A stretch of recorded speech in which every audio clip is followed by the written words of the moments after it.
always like to ask, what would make this conversation meaningful? That's a good question. I'm full of them. It was too much. We put so much time and effort into everything that we do. You know, our craft is extremely time consuming. So the fact that we're here all the time and I think just telling the story a little bit about the restaurant, the people, myself, I think that's enough for me. How are you sort of like pulling from or merging your influences from your background? Yeah. Being Greek, Italian, sort of celebrating that while also making something that is uniquely South African. Yeah, so obviously I've learned a lot from Luke Dale Roberts. So my Asian kind of influence comes in a lot from Luke and my previous employers as well, which was Liam Tomlin, from his Australian background and drawing from Asia there. But Luke really taught me how to hone that skill in really nicely and create what fusion is today. And then my background is Greek and Italian. I mean, I grew up in a massive family. So, you know, for me, eating is ever since I was a kid. The first time I could throw a pan on, I wanted way to of start life. cooking. So, you know, for me, it just came naturally. I think I draw from regions and things that I've come across in my life and then put it on a plate in my own way and design it in another way that also fits the potluck profile, which is small, really big flavors, punchy, and just very unforgiving, which I think you'll be able to see tonight, which is just quite exciting as well. Yeah, I'm excited about it.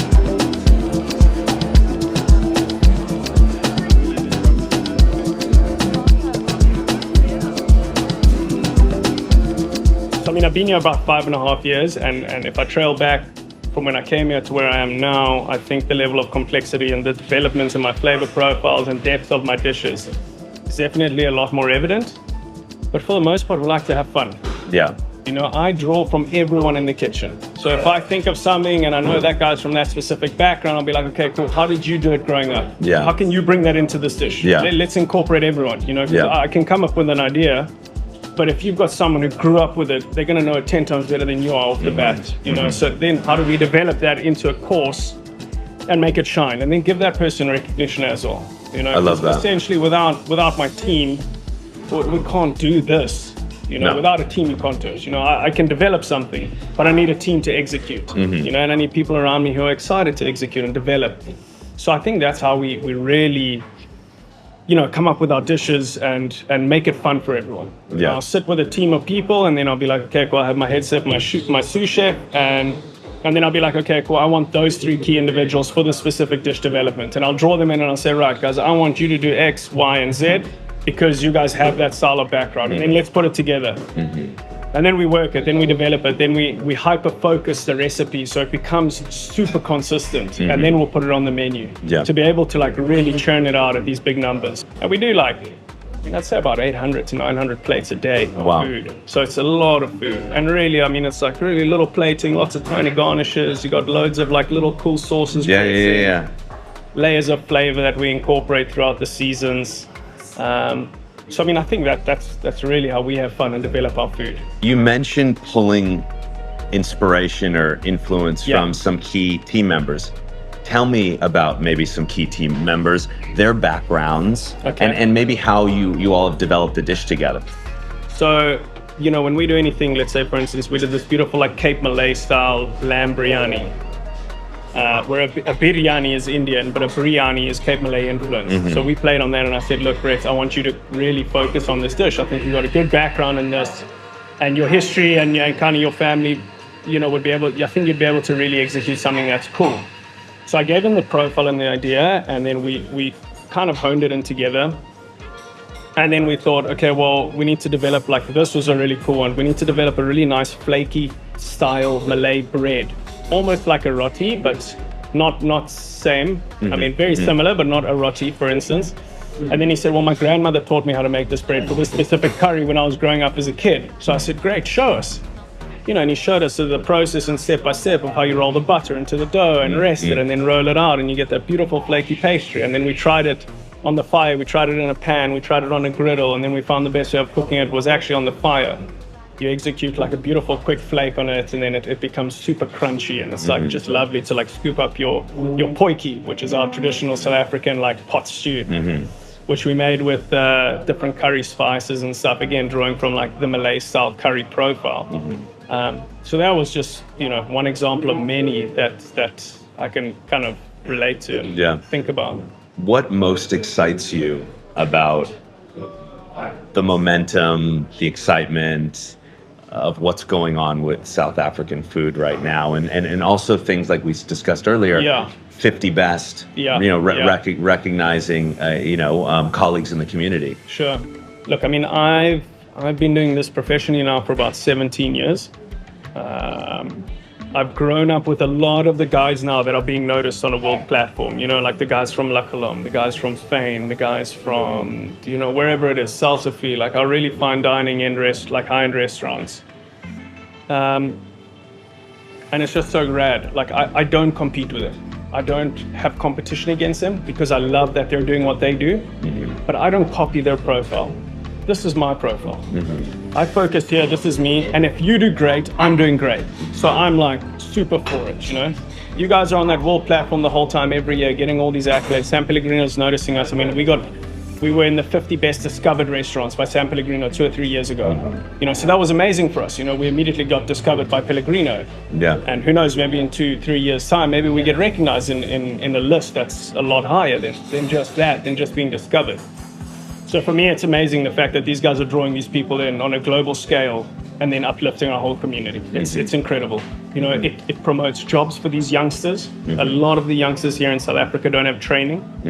I think 6 of my team has been with me for 5.5 years, and I've drawn them from my scullery, and they run sections in my kitchen. They're like senior guys, they are badasses, and no formal training. It's just what we've taught them. You know, so like you tell them, they execute, and they just know your standard, which is great because they're not coming with bad baggage. You know, you're teaching them everything from like a blank piece of paper to like where it is, you know, 5-6 years down the line. You invest a lot of time. We put them through school. I think we put like 6 guys through school. We did 3 this year. They just had the graduation today. They all passed. And we did 3 last year and they all passed. You know? So it's also like a big thing in the company where we like to promote and grow internally. And then that shows longevity in the business. I think it also allows you to really create a stable team that allows you to also create a consistent product, because they just understand me as an individual. They know what is expected. And if I've got a good top tier team, it's easy to execute with the team underneath them. So, you know, back to the Pellegrino thing, it's great all around from a staffing point of view to a growth point of view to an exposure point of view. It just really uplifts everything we do. Do you feel that Cape Town, South Africa as a whole has sort of already reached this point of world recognition, or it's at its infancy still? I think it's really at its infancy. I think now all the guys that came from the previous generation under, you know, like Luke Del Roberts, for instance, all his guidance when he was in the Pellegrino for however many years, he was performing in the top 50, call it a decade, being recognized and being in the top 50, top 30, top 20.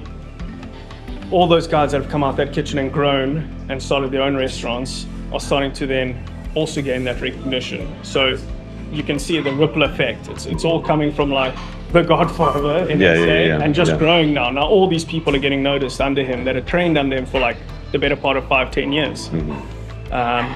So yeah, I mean it's from a growth point of view, very much infancy stage. Well, that's exciting. It's extremely exciting. Exciting for you, exciting for your team. And this is something I don't know because I don't spend a tremendous amount of time here. And it's not something that I could look up necessarily, but is the culture or the thought around being a chef or being in hospitality, is that valued in South African culture, or do you think with some of these accolades it's becoming more valued? Another good question. I think it's becoming more valued. I think now it's starting to become a skill that, you know, once you get recognized on a really big platform, like for instance, whatever, San Pellegrino, you know, people start looking at it and be like, oh wow, they're not just cooking food. You know, there's so much that a lot of our restaurants groups do for the community. You know, uplifting families, bringing, you know, whatever. Like I have 2 brothers in the kitchen. You know, the one came over the border. We brought him in, we got him papers, and he's in the kitchen working, and he's also one of the guys that I've trained up, you know, and they're so loyal to me, and they're amazing. They're like the most incredible two individuals, you know. And again, like bringing family in. Oh, guys, I really need someone in the kitchen to help for the next 2 days. They're like, guys, I have someone. Can I bring my sister or my brother? And then you bring them in, and then you find they actually gel well with the team, and then you offer them a job, and you grow them. So again, I mean, like finding individuals that fit within the team profile is also a massive thing for us. Well, I mean, learning how to hire is not something. It's not something you learn in school. It's not something you learn at culinary school, like or to balance a P&L. Necessarily. 100%. And it's interesting because you can find someone who is so incredibly good in the kitchen, but really just doesn't gel well with the team, and it creates like this complete disgruntled within everyone around him, you know? But then you find someone who's like, okay, but you see potential, and then you grow them, and they end up being the ones that like, cool, it may have taken 2 years. But the outcome of it is so much better for everyone else. So the hiring thing has been something very big learning curve for me. I've hit some bad apples in my career. But from that, you learn, you know, you just follow the right process, get them in. It doesn't work. Okay, cool. How do I structure it? How do I move them on without making it sound like, you know, sometimes they're just not the right fit. And that's okay. That's okay. Like, it doesn't have to be. It doesn't have to be forever. That's okay. It's not meant to be, really. Exactly. After someone eats at the Potluck Club, what do you want them to say about that experience? Holy shit, that was amazing. Look, a lot of our guests and a lot of our clients are blown away by the flavor profiles we put on plates. And I don't say that lightly. Like, we get a lot of seriously well-traveled people from all over the world and come here and be like, oh my God, that was like... But I also think the perception of a tasting menu is very different to what we do here. You know, we're a la carte with small plates. We don't offer a tasting menu. But you can create your own tasting menu, which is quite cool in its own right. You know, when you're given a tasting menu at a really good restaurant, you may not like 3 or 4 dishes because you didn't specifically choose those dishes. I asked you what you wanted people to say about the restaurant. What do you want people to say about South Africa, Cape Town? I mean, it's a stunning city. It's got so much potential. I think now that so much light is being shone on it from all over the world, you know, being voted #1 destination in the world, #1 food destination in the world. You know, there's all these things that are coming to Cape Town, and I just wanted to keep going. I mean, just keep bringing it in. You know, recognize South Africa. We're here. We may be at the bottom of the planet, but we're here. We're doing our thing. You know, the people here are so resilient and so amazing and so creative.